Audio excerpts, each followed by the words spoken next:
This is the last of our lessons that has to do with inequalities and triangles. This one has to do with inequalities in two triangles instead of inequalities in one triangle, comparing parts of one triangle.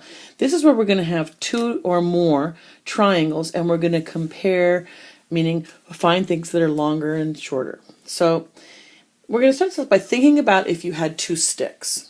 And think about the different angles you could make with those two sticks. So I have these two sticks here, P and Q. And you see one's a little shorter and one's a little bit longer. Well, I could make an angle like this, angle 1. And I see that that's an acute angle. And then I could make this angle, angle 2, with those same sticks, P and Q. That's a right angle. I could make this angle 3 using those same sticks, P and Q.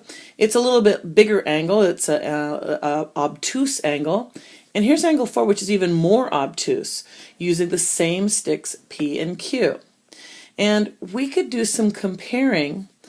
First of all, we can compare those angles. We can see that the measure of angle 1 is the smallest since it's the acute angle, and then we have our right angle, measure of angle 2, which is less than the measure of angle 3, which is an obtuse angle, and that is less than the even more obtuse angle, the measure of angle 4. So we've compared these angles. We know this information about it. And so what we need to know is, what can we conclude? Well, we can conclude something about their third side. If we make each one of those angles into a triangle, we can conclude something about their third sides. And what is it that we can conclude? Well, there's the Hinge theorem, a provable theorem, that tells us how we can compare the third side of each of those triangles. Now, this started off with comparing two triangles that have congruent sides and angles included that are not congruent. So they're obviously not congruent triangles.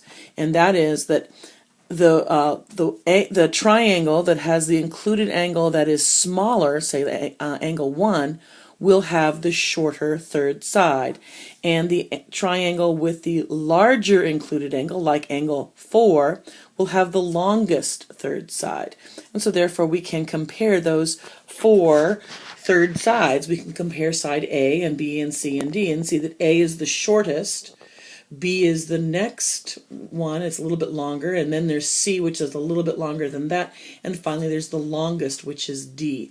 So the Hinge theorem allows us to make a conclusion about the third sides of these triangles that all started with congruent sides, two congruent sides.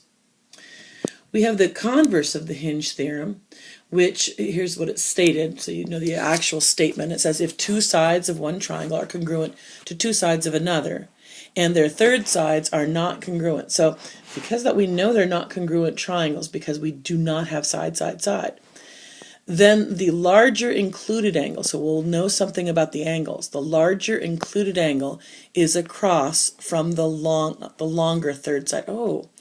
See, the way it's worded, it sounds like, oh, we know something about the angle, but no, it's the angle that we're going to make a conclusion about. Let's look at that as a picture because I think it's easier to see. So first of all, we're going to have these angles with their third side, and we know that these third sides, we know that A is the shortest, we know that D is the longest. This is something that we start off with. What we don't know is the comparing of those angles, angles 1, 2, 3, and 4.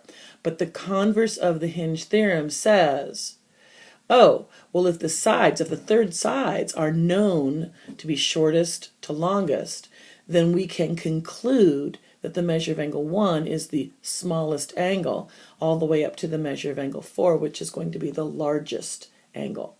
So the converse says we have the third side, or we don't necessarily know the measure of it, but we know how to compare their third sides. And if we can do that, then we can conclude the comparison of their included angles.